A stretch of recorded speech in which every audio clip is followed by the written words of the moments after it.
Hello, everyone, and welcome to the webcast. My name is Christine Dorsey Davis. I'm the Executive Director of the Ohio chapter of the American Planning Association, and I am Chair of APA's New Urbanism Division, and I am your webcast moderator. Today is Friday, December 20th. I can't believe it. And we will be hearing our final presentation of 2019, Home for the Holidays, except when you have no place to call home. We'll be talking about homelessness in the Black community. Coming up on your screen, here we go. For technical help during today's webcast, you can type your questions in the chat box located in the GoToWebinar tool panel. For your content questions, again, head over to that GoToWebinar tool panel and you can type your questions in and we will answer those questions at the end of the presentation during the Q&A. And I ask that if your question is for a particular panelist, that you state their name in your question. That will help me filter them. On your screen is a list of our sponsoring chapters and divisions for 2019. Thanks to all of our participating sponsors for making these webcasts possible and free to members. Today's webcast is sponsored by the Planning in the Black Community Division, so thanks to them for hosting today, and you will hear a little bit more about them and their goings-on here shortly. Upcoming webcasts, like I said, this is our last webcast of 2019, and we are starting to book our 2020 sessions already. I know for sure we have one, I believe January 31st, if that's a Friday, somewhere at the end of January. I know for sure we have one, so we're going to be getting those posted. So check ohioplanning.org/planning webcast for up-to-date info on those. Today's session has been approved for 1.5 CM credits for live viewing only. To log those CM credits, head over to planning.org, log into your MyAPA account, and from there you can search either today's title or the event number, and you can find both of those again on our webcast webpage, the link there at the bottom of the screen. As I mentioned, this webcast has been approved for live viewing only. We do have some recorded webcasts that are available for distance education, especially if you're trying to finish up logging those credits over the next week. We have one session that's available for law and another one that is available for ethics, and those are on-demand sessions that are available for you. So head over to our webcast webpage for more info on that. Like us on Facebook, Planning Webcast Series, to receive up-to-date information on all of our sessions, and hit the red button, subscribe to us on YouTube. We post all of our webcasts up on our YouTube channel. We have over 2,500 subscribers, over 300 recorded sessions that are available. So head over and subscribe to us, because then you'll get up-to-date info when we post a new session. And remember, today's session is being recorded and will be posted up there. We'll also have a copy of this presentation as a PDF that will be available for you to download on our webcast webpage at the conclusion of today's session. So for everything you need, head over to ohioplanning.org/planning webcast. All right, with that, I am now going to turn it over to Derek Hull, who is going to give you a little background on the Planning in the Black Community Division and kind of frame out today's session. Derek, I just sent the controls over to you. Great, thank you, and happy holidays to everyone.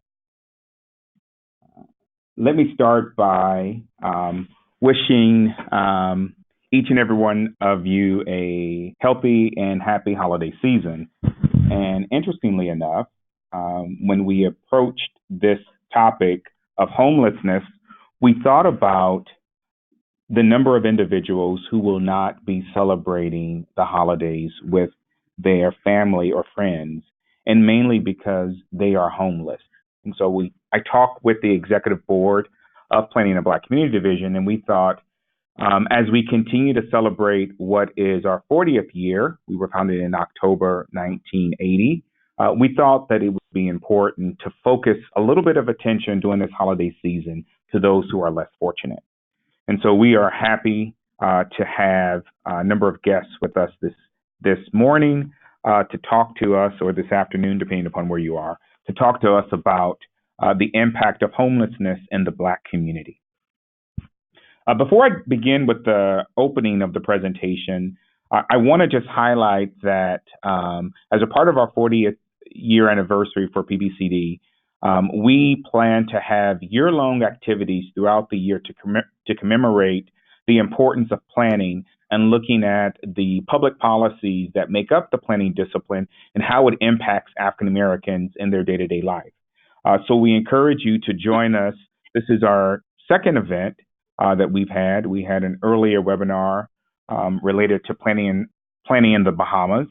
And interestingly enough, at the end of our 40th anniversary, October 2020, we will take a cruise to the Bahamas from Miami to commemorate 40 years of advocacy in planning and advocacy in the African American community. So we hope that you can join us. If you're interested and if you want to stay abreast of our activities, please visit us at our website at blackcommunity.planning.org, and a list of all of our activities as they come along and are posted online will be made available to you. So with that, I will get now into the presentation. Just give me one moment to switch my screens.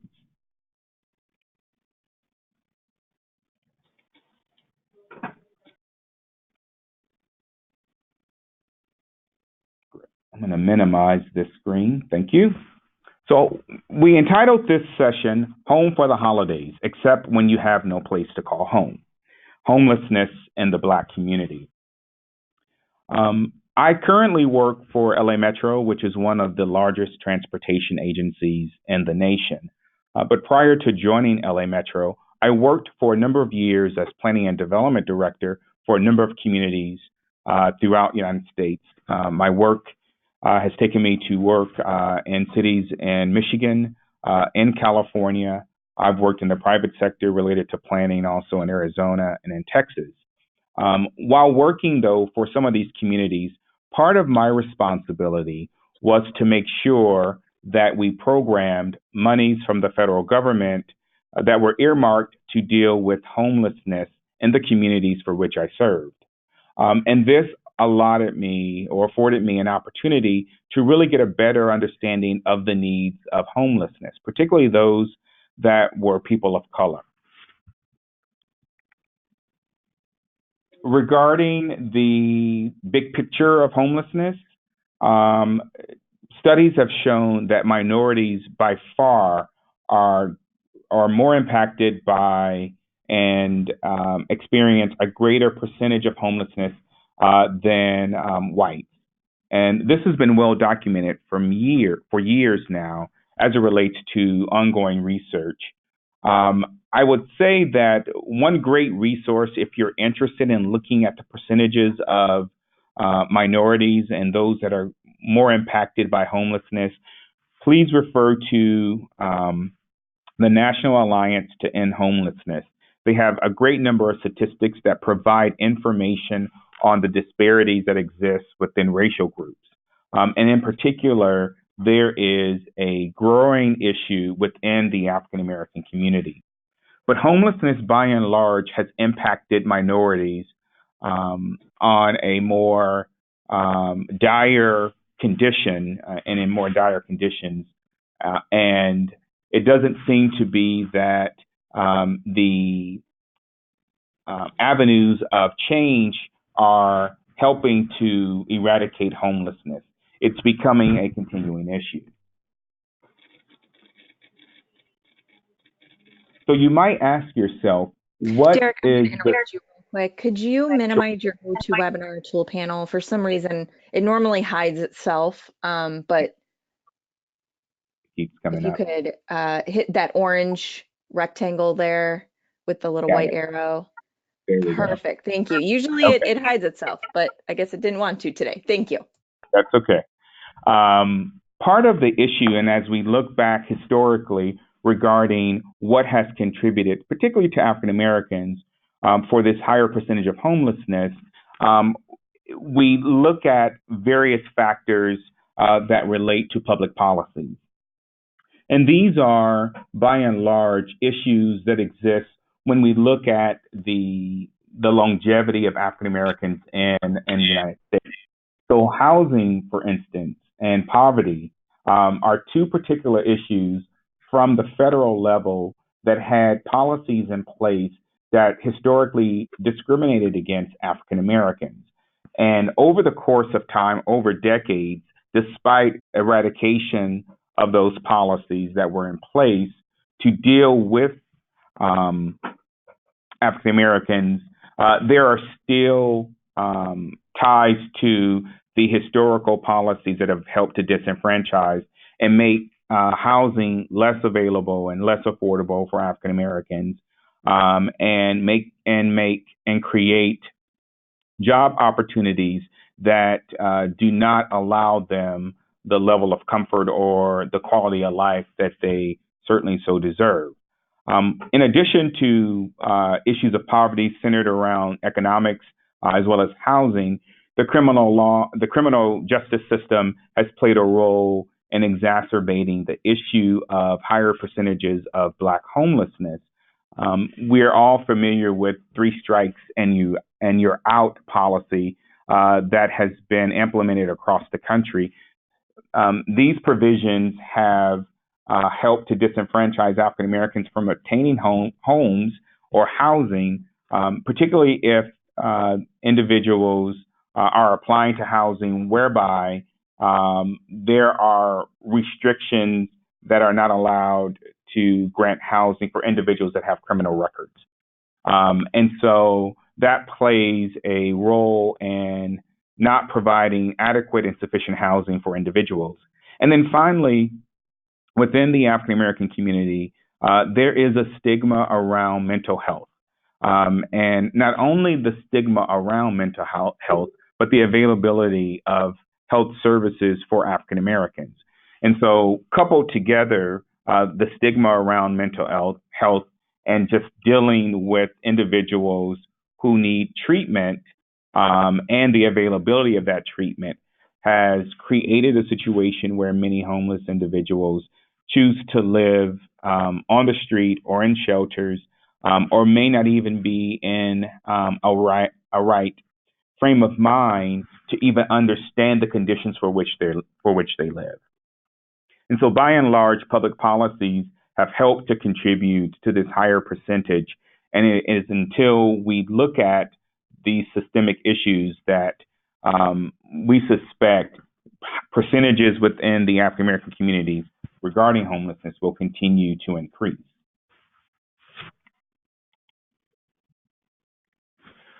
So, what impact has this had on the Black community? I had mentioned as a part of my introduction that I worked in a number of communities as planning and economic development director. And I can tell you that there is an impact on a community, particularly a community of color, when you're dealing with the economic vitality. Just imagine for a moment if you're trying to attract new businesses into your community. But your efforts to attract new businesses are always combated with issues of poverty, despair, and in many cases, just the sheer notion of people living on the street. It creates a perception of an area that is not safe, an area that is not secure, an area that needs additional law enforcement, because living on the street in a neighborhood is just not what individuals expect when they go through their day-to-day activities. And so for African American communities, this exacerbates the issue of any type of economic business attraction, business retention, any type of economic development activities that one might want to seek, and it imperils the overall quality of life of neighborhoods. Not to mention, as I had mentioned before, the impacts of law enforcement and the over-policing that we see in communities of color. All of these things create a image and an environment that areas are unsafe and unwelcoming to people. And so certainly the homelessness issue within the Black community gets its fair share of this particular stigma. And it's important that we address this as we look at the impact on the Black community. As I began to think about this presentation, I thought about the cycle of poverty throughout your education, throughout your experiences in life. I'm sure we have all heard about this cycle of poverty, and it certainly is evident in the Black community. A lack of education leads to a lack of opportunity. So the less education you have, the less opportunity you may have in terms of economic prosperity and the opportunity to purchase a home, for instance. A lack of opportunity and lack of education ultimately leads to low income, meaning that you have less income to purchase and to spend on your housing needs. And then finally, all of this leads to sustained hunger, poor health, and living conditions. And so there's this cycle of poverty that is created. And oftentimes we find this and we witness this in communities of color. And so as we go about thinking about the issues of homelessness in the Black community, we have to look at these systemic issues that help to contribute to this vicious cycle. You will hear later on in the presentation from some individuals that will talk about the impact of homelessness. But just to set the stage, I want to talk about Black homelessness in the United States, just looking at the sheer numbers. So African Americans represent approximately 13% of the overall population in the United States. Yet in the United States, more than or at 40% of the total homeless population are African Americans. So again, 13% of the total U.S. population, but over 40% or near 40% of the homeless population are African Americans. So that's more than 3 times the number that that African Americans represent in the general population. When we look specifically here, California being the largest state in population in the United States, Blacks represent about 6% of our total population here in the state. But approximately 40% of all homeless persons in California are African American. And that's a startling number for us here. And as you've probably heard, it's been known nationwide that homelessness in California is taken a serious turn, and we are from the state level all the way down to the local level. We are adamant about providing resources and providing housing and providing other supportive services needed to help decrease these numbers.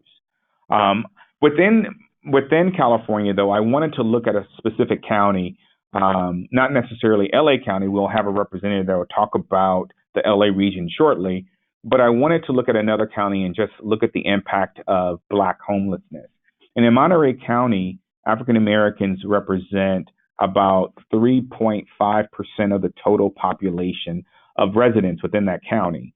That county has about 400,000 or so residents. So 3.5% are African American. However, 25% of that county's homeless population are Blacks. And so again, we see this trend where African Americans are overrepresented in terms of their makeup in the homeless population versus their overall population.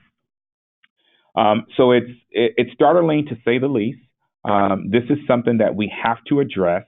And with our speakers today, we hope that we can at least identify some of the critical issues and some solutions and some strategies on dealing with homelessness, particularly for the Black community. So for today's speakers, we have first up is Allison Corte, and she is the Associate Director at the Los Angeles Homeless Service Authority, or as we call it in Los Angeles, LAHSA. And she will be speaking, and then followed by Joyce Burrell Garcia, who is Project Manager at LA Metro. And LA Metro, as I mentioned earlier, is one of the largest transit agencies in the nation, and Joyce is primarily responsible for working on LA Metro's homeless initiative. You can imagine that as one of the largest transit authorities and having properties all over the county, we have a number of platforms and we have a number of stations and trains and buses for that matter that serve as temporary shelters. And so Joyce will be on to talk about the impact that homelessness has had on our transit agency and what we're doing to eradicate this issue.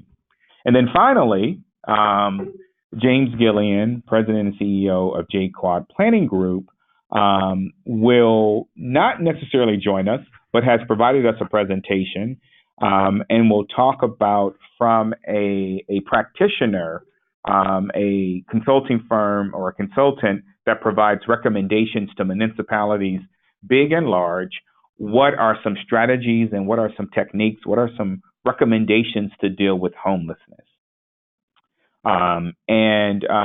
So hopefully through these three presentations, this will give you a better idea on how homelessness impacts the African American community. And then at the conclusion of the three presentations, we will then open the floor up for questions, in which Christine will open the questioning session up for all of the panelists and will allow the audience to submit questions.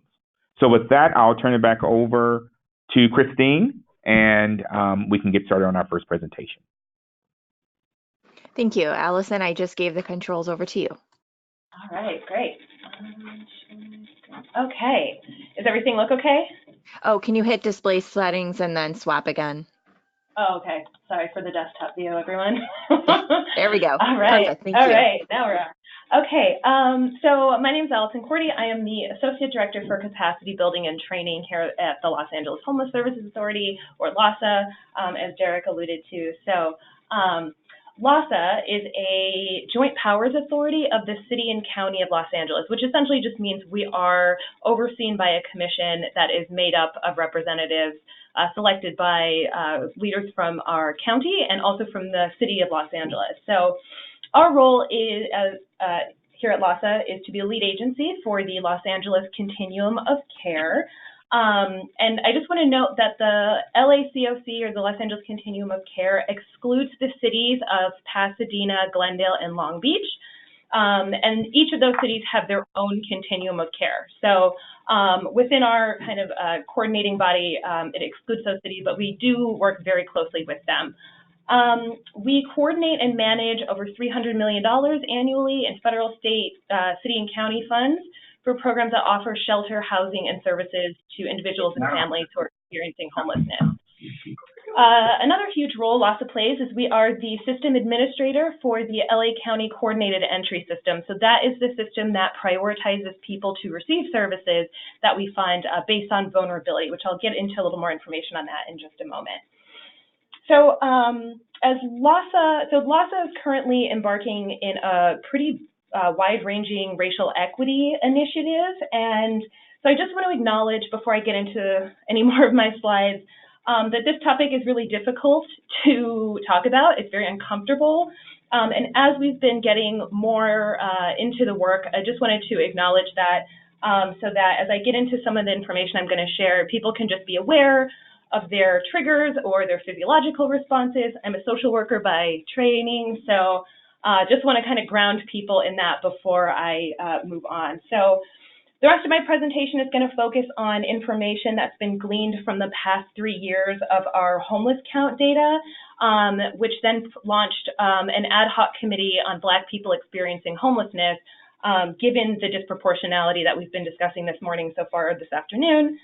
So again, just wanted to kind of ground people in that, and then just highlight finally that while my presentation is going to be pretty focused on the information in Los Angeles, I'm still going to include some national opportunities and information as appropriate. Okay, so the information presented on this slide gives the homeless count demographic information starting in 2017. So that's kind of the table along the bottom. So In 2017, our annual homeless count information revealed that, as Derek mentioned, while Black people constitute about 9% of the population here, actually in Los Angeles, they made up about 40% of the total population of people experiencing homelessness. So this came as a shock to many people that the disproportionality had gotten so out of control, and that prompted the LAHSA Commission to request the formation of an ad hoc committee to take a look at the contributing factors to that disproportionality. So I'll get a little bit more into the work of that committee in a moment. If we look more up to the right corner of the screen, this is the 2018 information, and I'll point out that the blue bar is the 2018 population count for the Black community next to that red star against the 2017. So in 2018, we saw the disproportionality decrease somewhat, but that it still is the highest disproportionality represented in the homeless population.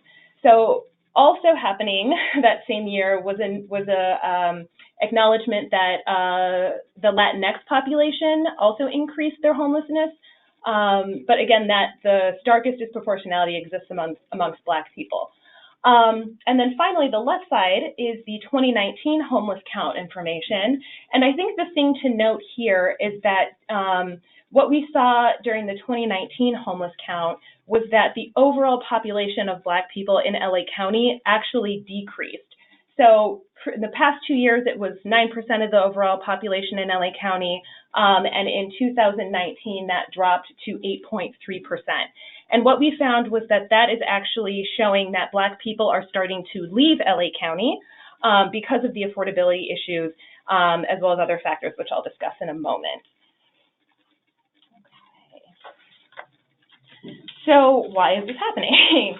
And so the ad hoc committee that was formed to take a look at the demographic issues and the disproportionality over the course of 6 months highlighted that, I think, and it came as a shock to no one, that racism is the primary factor that is driving the disproportionality of an overrepresentation of Black people in the overall homeless population. So I pulled this screenshot actually as from a page in our final report from that ad hoc committee and just highlighted, I think, some of the most salient passages. So I'll just start with recognizing initially that absolutely institutional and structural racism in education, the criminal justice system, housing, employment, healthcare, access to other opportunities impact the Black community and are a major driving force into that disproportionality we see on our streets.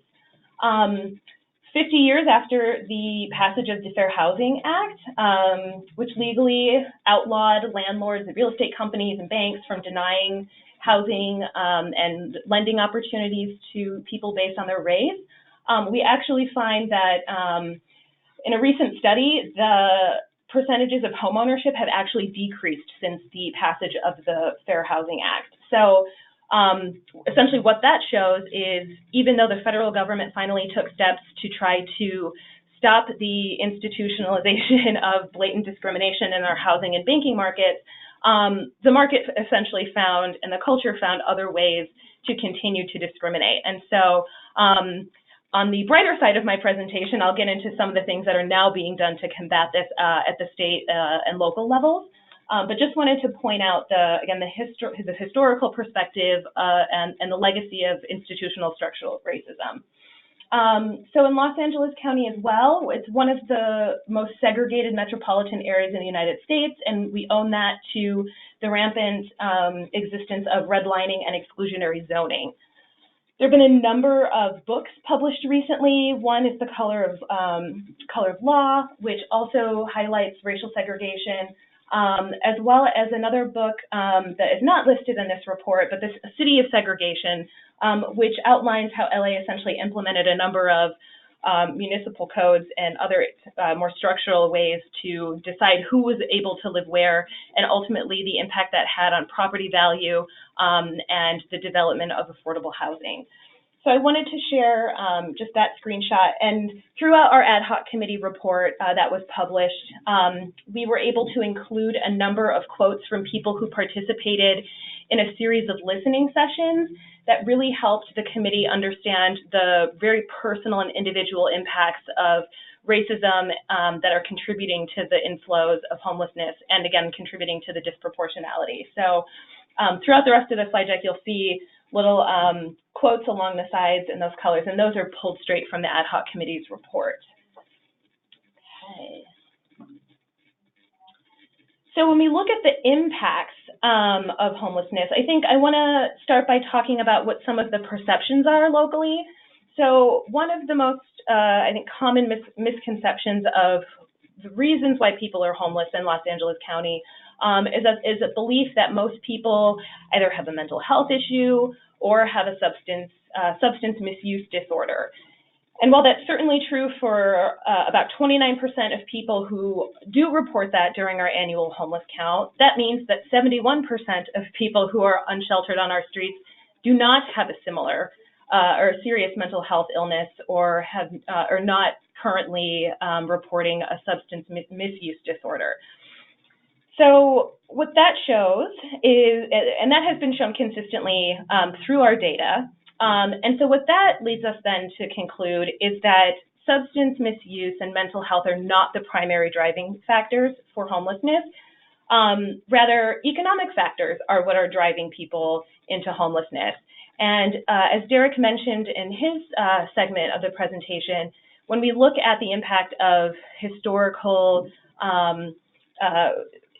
I guess, limitations and barriers imposed on communities of color in accessing higher education, employment, and housing, that is absolutely contributing to their ability to afford, literally afford housing, whether that housing is affordable or not, or access capital to purchase a home, develop a home, et cetera. So I wanted to highlight that common misconception that, again, mental health and substance misuse are the primary driving factors, when we know there are economic factors. So we know wages have not kept up with the pace of rent. And in Los Angeles County, a person who earns minimum wage, $13.25 an hour, would need to work 79 hours per week to afford rent on a one-bedroom apartment. So just that factor alone highlights the affordable issue that we are seeing here in LA that is absolutely contributing to our homelessness crisis. LA County has 721,000 households that are severely rent burdened, which is defined as households that spend more than 50% of their household income on rent monthly. Most recently, Los Angeles County needs 516,000, almost 517,000 affordable housing units in order to meet current demand. When I first arrived in LA in 2015, that number was about 500,000 and has increased by almost 17,000 in just 4 years. So in conclusion, for the affordability issues here in Los Angeles are absolutely driving a regional increase in homelessness. Also of note is how other systems of care and other institutions also contribute to that. So I took a screenshot from a headline that appeared literally yesterday in the LA Times, an opinion piece about how the county's foster care system is essentially discharging a number of youth that they serve directly into homelessness.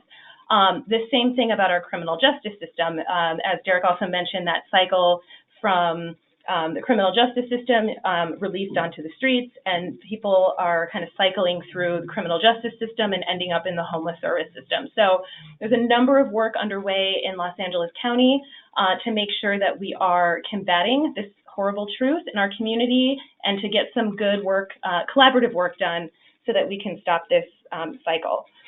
I think another salient point on this fact, though, when we have to confront the misconceptions about the impacts of homelessness, something that I see as just, I think, a moral hypocrisy that communities unintentionally participate in, which is where we tend to other people. So this belief that substance misuse and mental health issues are driving people into homelessness I think is a coping mechanism for many people in our community, because if it's not mental health or substance misuse, then we have to ask ourselves, well, why is this happening? Why is income inequality so rampant in our community? Why is there no affordable housing?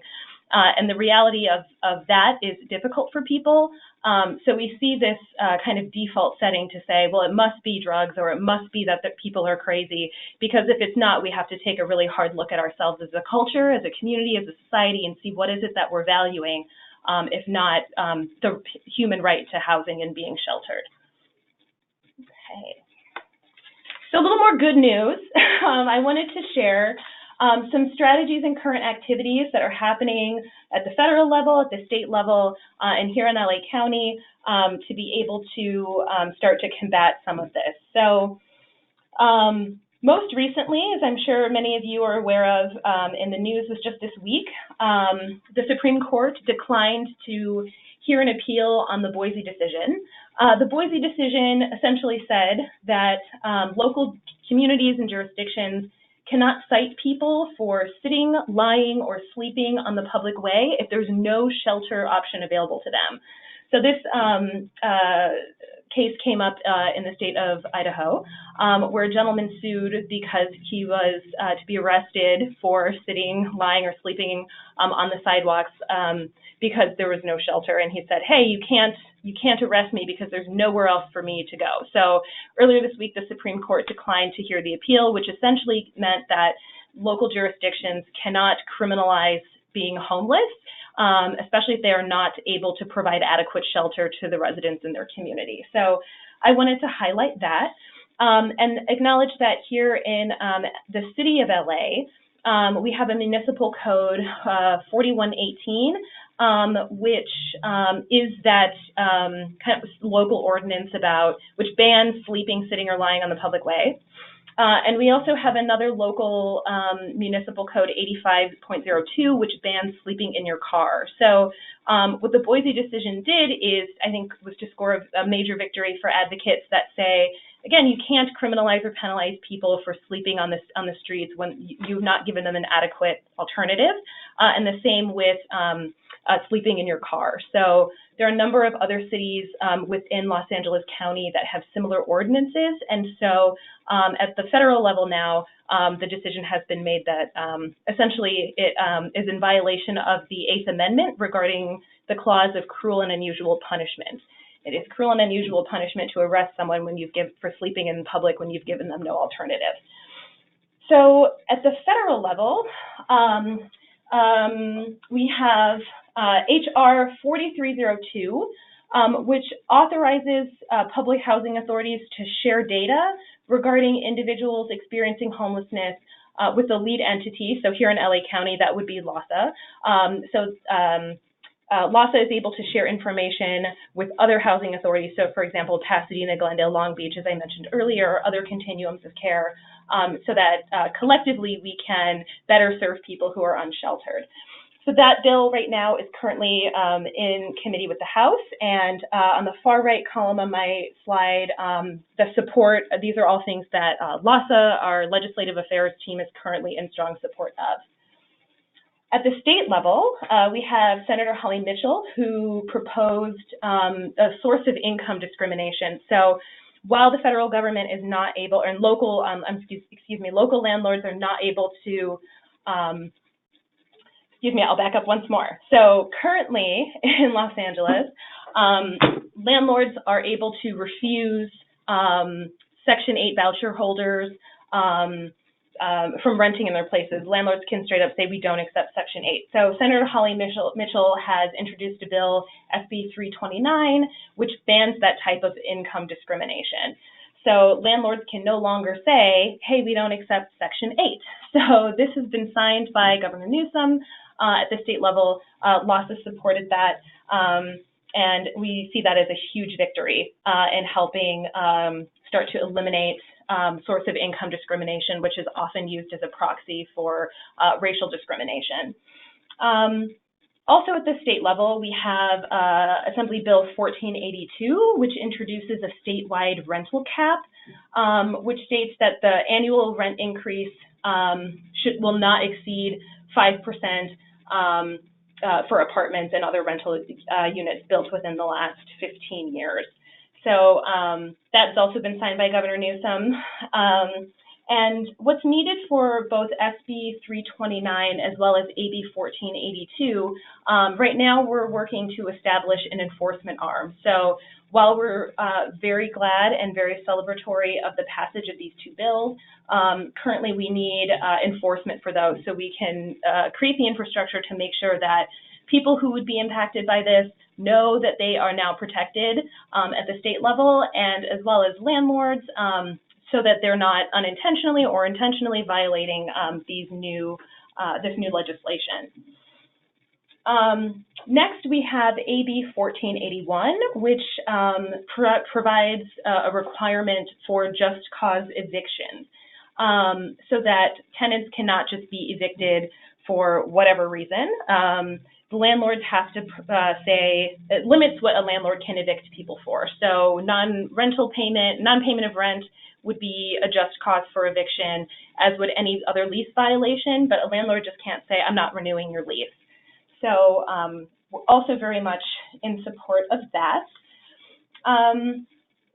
What we've seen through our ad hoc committee work in the context of the just cause eviction protections is that eviction disproportionately affects women of color. And so New York had recently done something similar, which also introduced a right to counsel ordinance, meaning anyone who's facing an eviction, and this would also be included in the AB 1481, anyone who is facing an eviction would have a right to counsel, so that it's not just the landlord who is showing up at eviction court with an attorney. The person who's also facing eviction would have the right to competent counsel to present their case to fight the eviction. So New York has something very similar. So they're provided an attorney free of charge. And what this shows was that it's had a dramatic impact on the reduction of evictions that are happening. So we're hopeful that the outcome in Los Angeles will be similar, or I'm sorry, in California will be similar, and obviously here in Los Angeles as well. Also at the state level is proposed something similar to the ban the box for rental applications as on job applications. So that would prohibit landlords from inquiring about an applicant's criminal background or their criminal record during the initial application phase for rental housing. So given the impacts of Black people in the criminal justice system, this is also, criminal history is also used as a proxy for racial discrimination in the housing market. So it was proposed through AB 53, but it did not pass initially, and so it's been held at the request of the author and may move forward in 2020. LAS is currently advocating through our legislative affairs team with housing authorities to be able to remove the barriers for the justice involved, because regardless of criminal history, everyone has a fundamental right to a place to live. And finally, on the strategies here, I will note that federally, LASA is beginning to advocate more staunchly in support of Housing First, address the criminal justice-involved issues and barriers for housing, and pushing against the current political climate, which is starting to look more at increasing funding around public safety, which we know is also a proxy. And so we're looking to hopefully continue to push and exacerbate efforts to look more at funding of Housing First initiatives rather than public safety or policing and further criminalization of homelessness. Okay. So I keep mentioning our ad hoc committee. So here is some of the outcomes that have been pursued since the formation of that ad hoc committee over a year ago. So that ad hoc committee came up with a set of 67 recommendations that fall into 7 different types of service categories. So the report that was recommendations that were garnered by the ad hoc committee on Black people experiencing homelessness focused on a set of overarching recommendations for all of LA County. And this included things such as launching a racial equity initiative, not only here at LASA, but more broadly across the county. Also looking at cross-system collaboration. So as I mentioned, the criminal justice system, foster care system, other systems that also, and institutions that disproportionately impact Black and communities of color, to come together to work to implement those 67 recommendations. So the Department of Child Family Services was involved, the criminal justice probation departments, as well as the health agency and LA County's homeless initiative team as well. There are a set of recommendations for calling for increased data and research on not only the driving factors, but also the types of tools we use here to prioritize people for access to housing and case management services. So here in LA County, we use a tool called the Vulnerability Index Service Prioritization Decision-Making Tool. It's a mouthful. We call it the VI-SPDAT for short.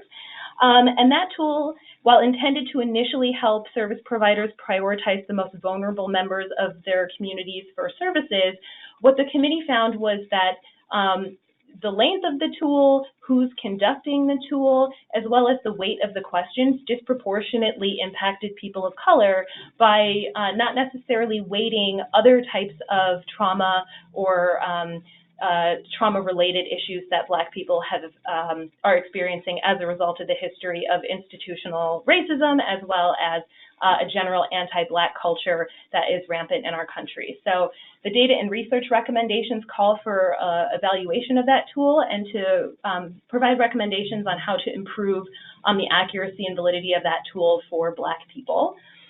There are also a set of programs and service recommendations about what additional considerations programs can make to better address the needs of Black people. And those are things like the training and cultural competency of staff, the representation of diversity and leadership at organizations, and to call for funding for organizations of organizations who serve people with lived experience of incarceration, are led by Black people who have that lived experience of either incarceration, mental health, or homelessness, et cetera. Funding also covers a lot more recommendations to get more money into communities that are disproportionately impacted to be able to offer better coordination and services. And then it looks like I put overarching twice, so forgive me for that. And finally, I will just highlight that, again, here at LASA, we have become members of the Government Alliance on Racial Equity, and that is what has been kicking off our approach to race equity, and we've been participating with a number of other jurisdictions here in LA County, including LA Metro, who you'll hear from in a moment, so that we can all work collectively to start to make improvements to bring down that disproportionality. And finally, I wanted to give a couple opportunities for people to get involved in some efforts that are underway, both here in Los Angeles and again nationally, so that we can start to bring down this disproportionality. So I will shamelessly plug the Greater Los Angeles Homeless Count. If you're interested in volunteering, you can visit theycountwillyou.org and sign up here in Los Angeles to participate in the annual homeless count. Here in LA County, we need about 10,000 volunteers to go out and participate in the count, which will take place January 21st, 22nd, and 23rd. There is an additional day of the homeless count with LA Metro, but I will let LA Metro discuss that. So every year across the country in January, every continuum of care has to go out and literally do a visual count of people who are sleeping on the streets, and also do an institution count of those who are living within a shelter, are in a shelter, or are within another area that the federal government defines as an institution. So again, if you're interested in volunteering, here in LA, theycountwillyou.org. The information is provided to HUD every year to help make local funding decisions. So that information is probably the most valuable data set that we have here in LA County. And so if you're not here in LA County, I encourage you to connect with your local continuum of care to learn about the dates and how to sign up and volunteer for your local homeless count. The second thing that you can do to get more involved would be to participate and encourage others to participate in the United States Census. So the 2020 census is coming, and the biggest impact and benefit to participation in that helps to allocate funding for poverty programs such as housing and other types of income-based assistance. So here in Los Angeles, we are working with a network of shelter providers and food banks, organizations, and nonprofits that offer clothing drives and food, where people go to receive assistance and who otherwise might not be counted in the census. So in your communities, I encourage you also to connect with any advocacy groups who are connected to the U.S. Census so that you can learn about how to support those efforts. And then finally, I listed just some of the racial equity organizations that we've been working with here in LA to help, again, bring down the disproportionality and implement our recommendations that will further our efforts to increase racial equity. So the first is the Government Alliance on Racial Equity. This is intentionally for government or quasi-governmental organizations where you'll learn about the role of government in furthering racial equity and dismantling the historical impact that the role of government had played in exacerbating racial equity. They're affiliated with Race Forward as well as the Haas Institute out of Berkeley, and we have been so fortunate and lucky to be able to tap into their expertise to be able to, again, make a dent in closing the disparity we see. And so with that, I will thank you for your time, and we'll turn it over to Christine to bring on our next panelist. All right, great. Derek, I'm turning it back over to you.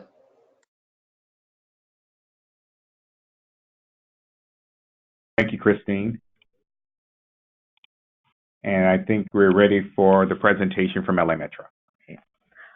Well, good day, everyone. My name is Joyce Burrell Garcia, and I'm with LA Metro. And before moving forward, I just want to say thank you to Allison for your presentation. We are partners with LASA, so it's good to be able to hear what LASA, the information that LASA has shared regarding the Black presence in Los Angeles County in terms of being homeless.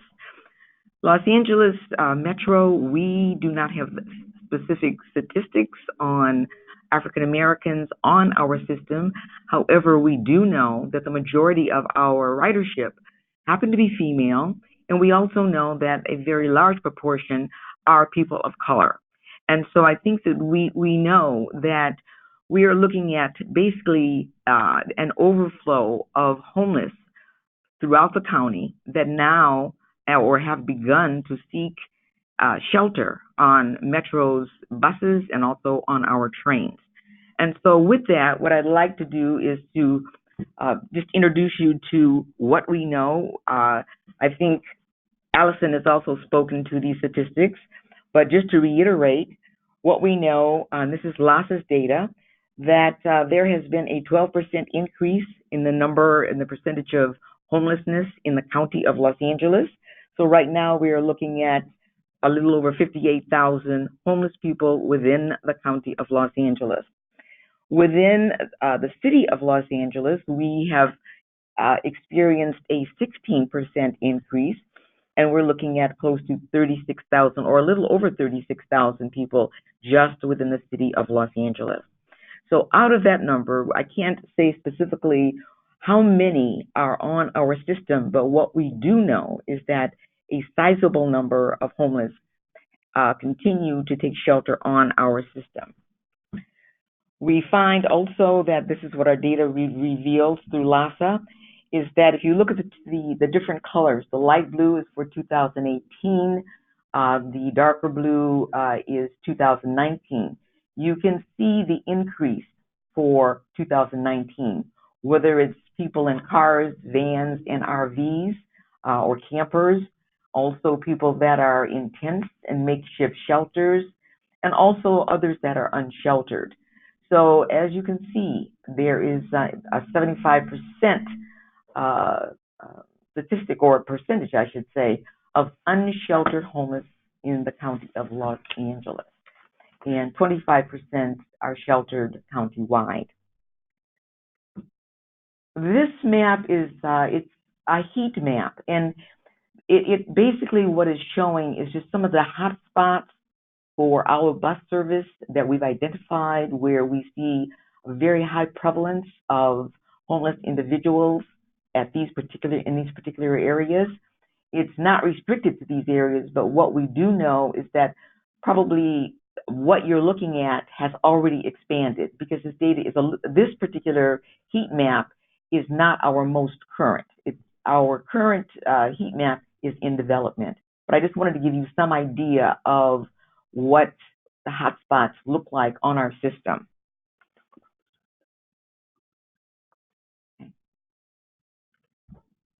I'd also like to show you, just to give you some idea of, before I move into what our homeless action plan is, I'm going to show you some slides of the reason we have LA Metro has a transit homeless action plan. You can see this gentleman, he's taking shelter on the Night Owl bus service. This is very, very common. Also, you can see that our bus shelters, they serve as living spaces. You know, people convert them into their homes. We also have encampments that are adjacent to bus stops. And we have encampments that limit passenger access, as you can see. So with this was born, through this experience, through this knowledge, LA Metro's Transit Homeless Action Plan was born. Let me give you a little bit of history on that. In the spring of 2016, Metro created the Metro Homeless Task Force. And that task force was convened to address the displaced persons that had turned to Metro system and property for alternative shelter. Out of the task force, Metro created the Metro Transit Homeless Action Plan, which was presented to the Metro Board of Directors in February of 2017. The action plan's goals basically remain the same, and that is to enhance the customer experience, to maintain a safe and secure system, and also to provide coordinated outreach to the homeless on our system, ultimately to get them into permanent housing. And so there are components. These are the components of our homeless action plan. You see research, education, coordination, outreach. This is what drives, these are the four major components that drive the guidance, the data, for us to be able to know how best to enhance our ridership, how to improve public safety for all, and how to best serve those that are homeless on our system.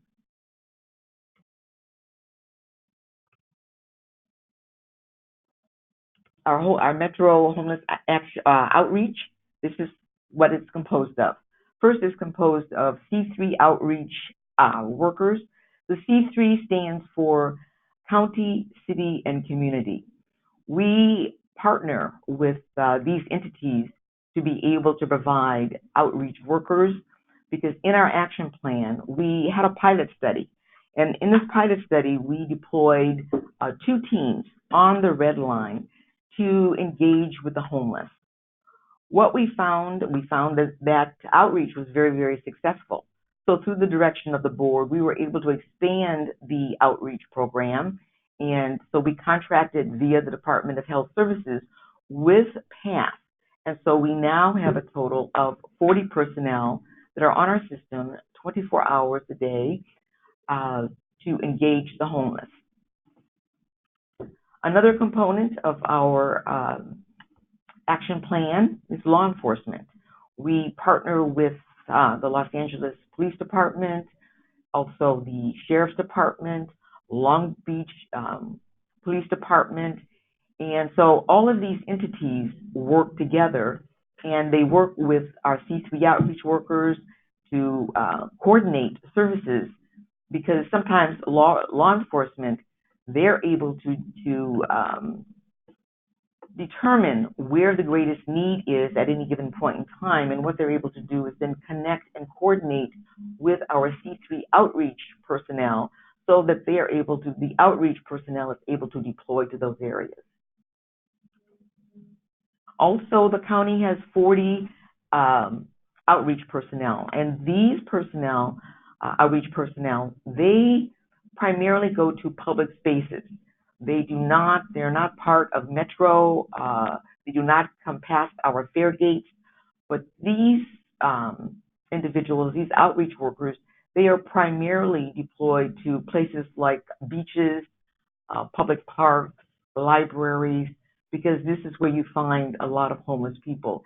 These are safe places, much like Metro. When you're riding on the train, or on the bus, you're safe. There's a safety element. There's also the temperature is controlled. You don't have to worry about being too cold, being too hot.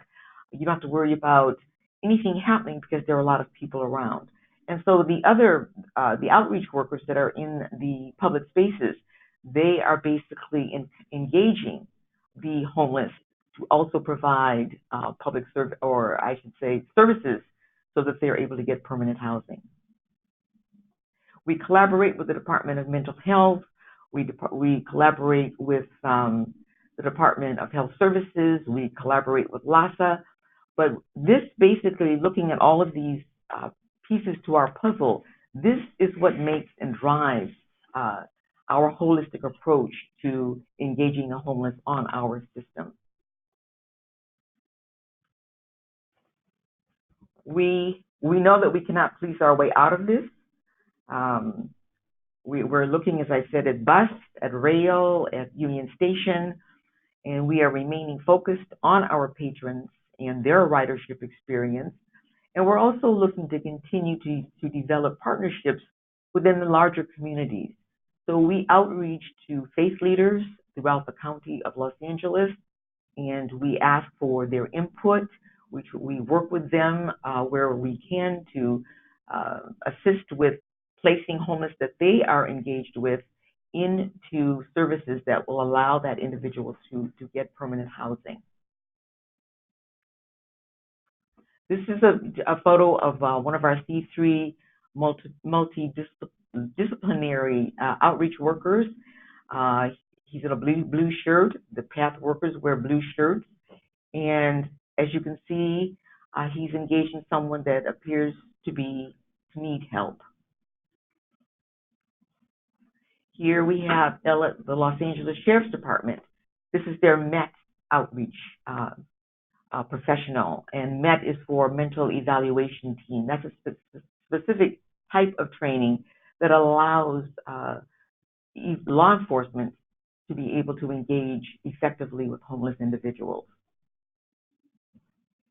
This is LAPD, their HOPE team. And so this team also is specifically trained to be able to engage the homeless.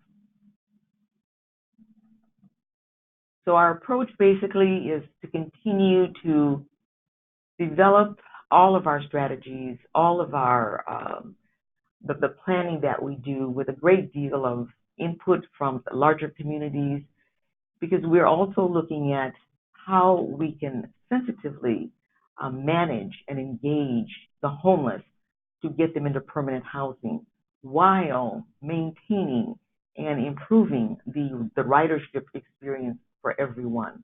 So it's a very, very delicate balance. And we find that it is, we're unique, we're innovative, we are on the front lines, and we have committed, not only in terms of our philosophy, but also in terms of revenue, because it takes resources to be able to deploy full-time outreach workers on a staff as massive as ours. So with that, I'd like to also reiterate what Allison was saying. Every year, it is federally mandated that there is a census that takes place. The census for Los Angeles Metro is going to take place on the 24th of January between the hours of 5 and 8 a.m. Our approach is we will be counting in teams, and we will not be counting any of the homeless on the trains, purely those that are on our platforms. So this information, although it doesn't dive deep into the scope of what the problems are, what the challenges are, the numbers are between the hours of 5 and 8, what it does do is it gives us a glimpse, it gives us a snapshot. And this is what will help to enable us to look at how do we further advance and expand our homeless action plan. So we're asking everyone to please go on the website that Allison mentioned. Also contact LA Metro. We would love to have you volunteer with us. We will provide parking. We will also provide a light breakfast. We will provide all the training. And this is just a magnificent way to be able to support the efforts that LA Metro and the larger community, what our larger community's concerns are about. Because as we expand rail, as we expand bus, as we expand highways, the expansion is going to carry with it certain challenges as well. And that means that if the homeless population continues to increase, then we're going to have more homeless on the system. Even though our system will be more expansive, we will have more homeless on the system. And they need to be able to have the services available to them so that they're able to reconstruct and resurrect their lives. So with that, I think I will turn it back over now to Derek. Thank you, Derek. Thank you, Joyce. And before we move on, I just wanted to make sure everyone understood. With regard to the heat map that Joyce mentioned, this is actually LA Metro's system. And so I'll just pull it up again. As you can see, an extensive system of both light rail and heavy duty rail that services all of LA County, along with our buses that cover transit service for more than 10 million residents and the largest county in the nation. Yes. We will now move on to our final presentation. And in the interest of time, I will be doing the presentation on behalf of James Gillian. He is president and CEO of JQuad Planning Group. James actually just returned from a trip where he was dealing with issues of community development in the Philippines.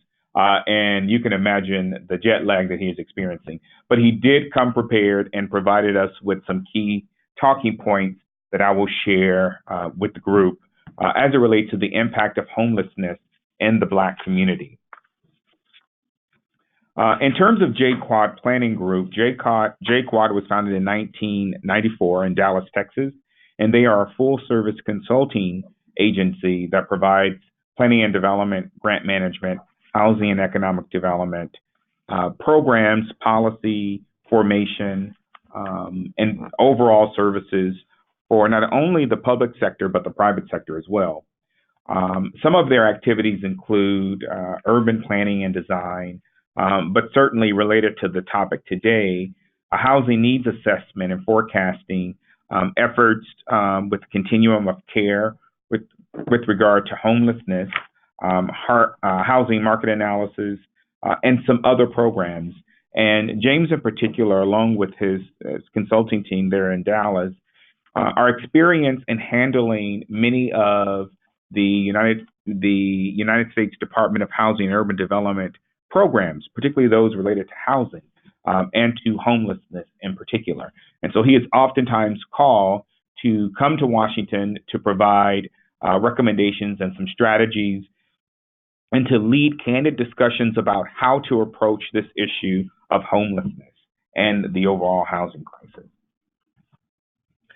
Just by way of his client listing, he has provided consulting services for states as large as Texas and Florida and counties throughout the United States, as well as smaller communities. Here in the Los Angeles area, he's provided services to the city of Compton, but certainly considered a foremost authority when it comes to providing policy documents for the Department of Housing and Urban Development. And as you can see here, his area of expertise has taken him to Charleston County in South Carolina, Rockford, Illinois, Mobile, Alabama, and the state of Arkansas, just to name a couple of his clients. So extremely experienced. And I've never met a person who was more excited about getting to the root cause of issues related to housing in particular. For the county of Mobile, Alabama, Mobile County, Alabama, I should say, James provided a point-in-time count for the city and the county, and looking specifically at the homelessness issue. As you can imagine, homelessness is not just an issue that impacts urbanized areas, but it also impacts rural areas. And through his consulting, he has noted that in determining plausible solutions and determining the best course of action to eradicate homelessness, you have to have a variety of recommendations and solutions to get to the root cause. But a lot of that comes from empowering the community and making sure individuals who have direct contact, those service providers within the area, are able to take part in the strategic makeup of what are the overall solutions to the issue. So I asked James in a call kind of what were some lessons learned in the homelessness initiative that municipalities are taking and are undertaking. There is a 10-year plan to eliminate homelessness. And we kind of focus on this plan to really discuss what are some lessons learned. As I mentioned, his firm has been around since 1994, but James is a planner by trade, a graduate of the University of Mississippi in Oxford, and has been involved with planning and development activities for over 35 years. And so it's important to be able to identify what are some strategies and some recommendations to deal with this homelessness issue. So in James' own words, he mentioned that first off, it's important to know that people are homeless for a variety of reasons. I think Allison appropriately covered this in her conversation, but there are literally people who are homeless that are mentally ill and haven't been properly diagnosed, and because of or have not received the proper medication, and because of these reasons, they don't understand the current state of their affairs. And then there are individuals who financially can't provide or can afford housing. And so in James's comment, he mentioned that in order to really have a full understanding of homelessness, you have to understand that people are homeless for a variety of reasons. It's not just people want and choose to be. There are a number of reasons why. He also acknowledged, and particularly through his extensive work with public policies, that public policies, by and large, have played and have aided in exacerbating Black homelessness. This is in relation to policies related to housing, policies related to employment, policies that are related to the justice,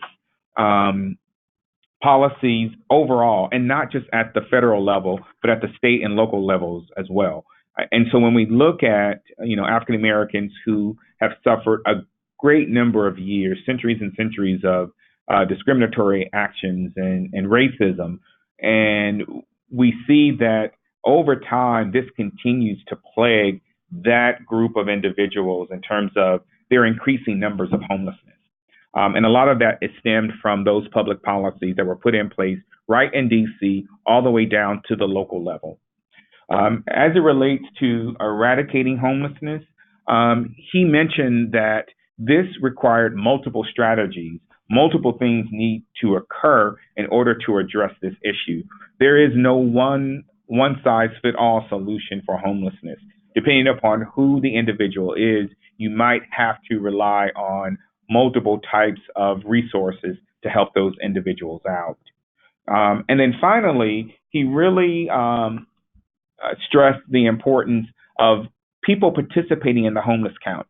These go on in all areas of the country, and Allison had mentioned, and also Joyce had mentioned the efforts here in LA County that are going to be getting underway in January. It's important that people participate and volunteer to sign up to these, but not to just sign up, to make sure that as a part of your documentation, you conduct interviews with these individuals and you try to understand why they are in their current situation. That always helps to provide information that can provide to long-term stability to ending homelessness. So I asked James in our conversation, our listeners are interested in some recommendations and strategies based upon his years of experience in the area. And this is what he has offered for us. I'm going to try to move this over. So multiple strategies are required. A comprehensive approach is best to serve homeless populations. And so James mentioned that specifically when you are trying to deal with individuals that are homeless, make sure that you have mental health professionals there to deal with those individuals who may be suffering from mental illness. Make sure that you've identified educational opportunities. As we go back to those public policies that we discussed, it's important to note that many of these individuals, particularly people of color, African Americans in particular, do not necessarily have a pathway to better education. Some of them were not afforded education for whatever reason. And so because of this, making sure that you have individuals that represent the educational arena and can help individuals to chart out a pathway to obtaining additional education or vocational training in this regard. Job resources, general health care, obviously are critical elements to dealing with this homelessness issue, and having those individuals that can speak to these areas and making sure that support can be granted. Housing and shelter goes without saying. When we look at the availability of housing, it's important that you are able to identify housing, but not just in Black communities particularly, but making sure that housing and shelters are set up across regions so that individuals have a choice in terms of where they're residing or where they can reside. And then finally, as I previously mentioned, interviews and follow-up, making sure that you take the time to talk to these individuals and take the time to follow up. James mentioned a term that we often use in the planning discipline, and that's triage. And triage, when you're dealing with individuals that are homeless, is really critical because it helps to determine quickly what types of services are needed. And triage is nothing more than sitting down with an individual, understanding his or her current situation, and then immediately being able to identify the types of services that will be needed. And then connect that individual with those service providers. Now, he did mention something that I thought was interesting. He told me case management by itself does not work. Throughout his research and throughout his work, he's noted that case management just does not work alone. So it's important to have access to a network of these service providers and to make sure that services are not being duplicated. And then finally, he mentioned homelessness is not a localized issue. Federal government through primarily housing and urban development are providing necessary funding to address issues of homelessness, but that funding alone is just not enough. That if local municipalities are serious about dealing with the issues of homelessness, they have to commit local funding to help eradicate the issue. And so that may mean you set aside a portion of your general fund, or that may mean as kind of what we did here. What we did here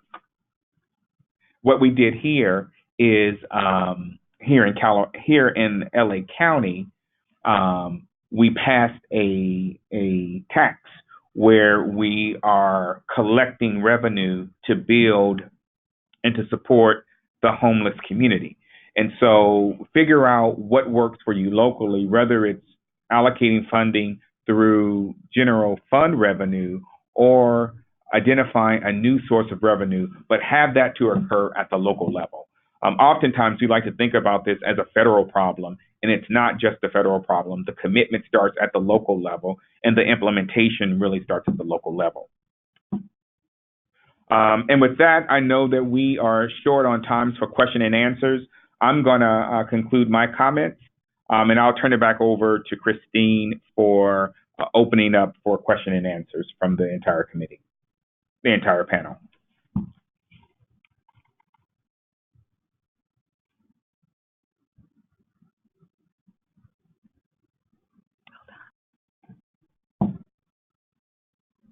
If anyone does have questions, feel free to type them in. We don't have any at the moment. I don't know if Derek, you had any other concluding comments that you would like to make?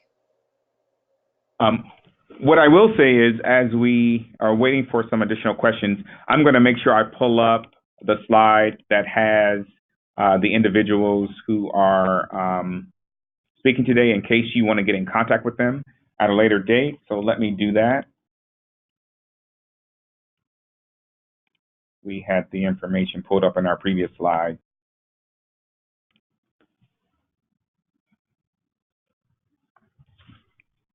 I would say, kind of as just some concluding comments, you've heard from the different speakers today identifying really the issues that we know that exist in communities.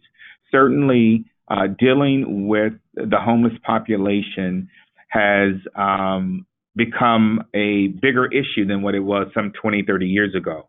A lot of it is predicated on policies of the past.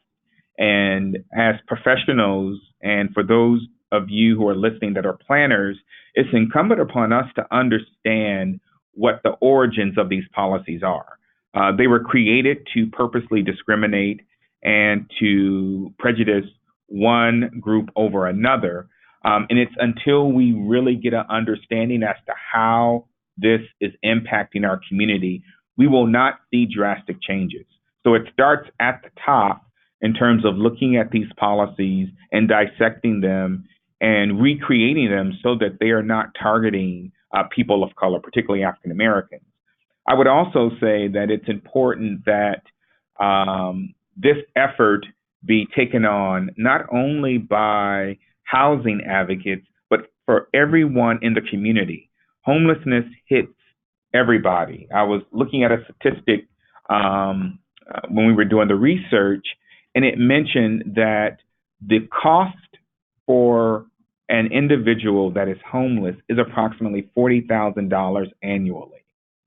And so that cost is spread on to you, the taxpayers, to you, the residents, to you, the business owners.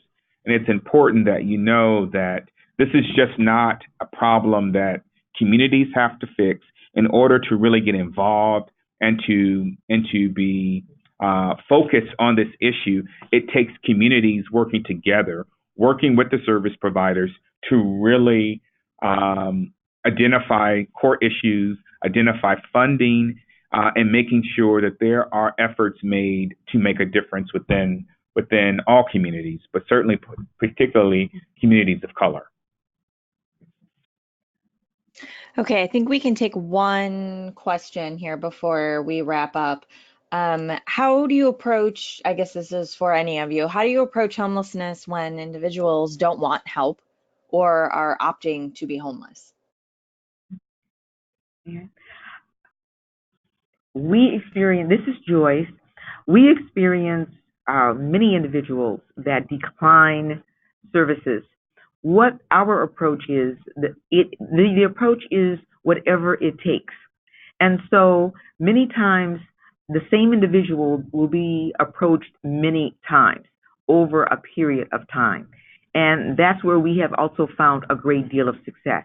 Not everyone will respond, not every homeless person will respond right away to accepting services, and many of them have good reasons. For instance, Many of them cite that they do not want to go to Skid Row.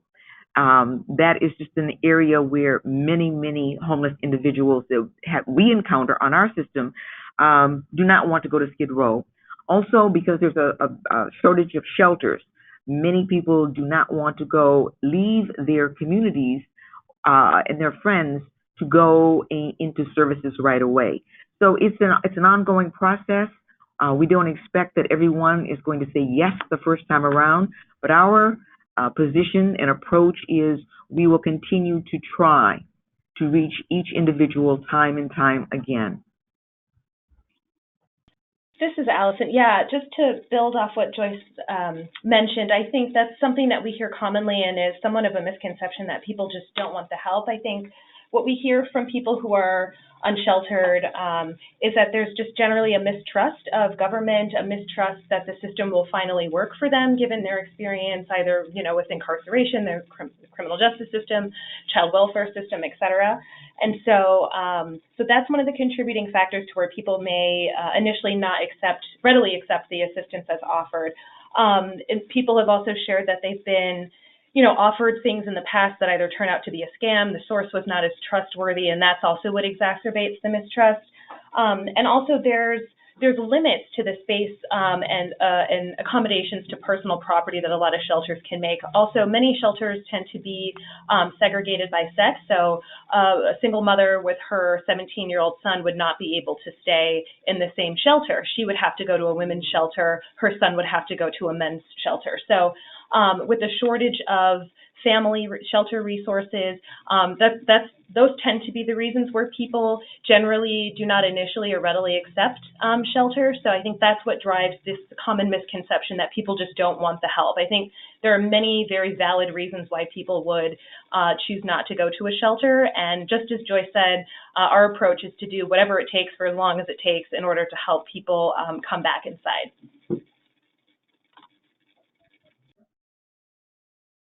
Okay, it is 2:30, so we're gonna wrap up here.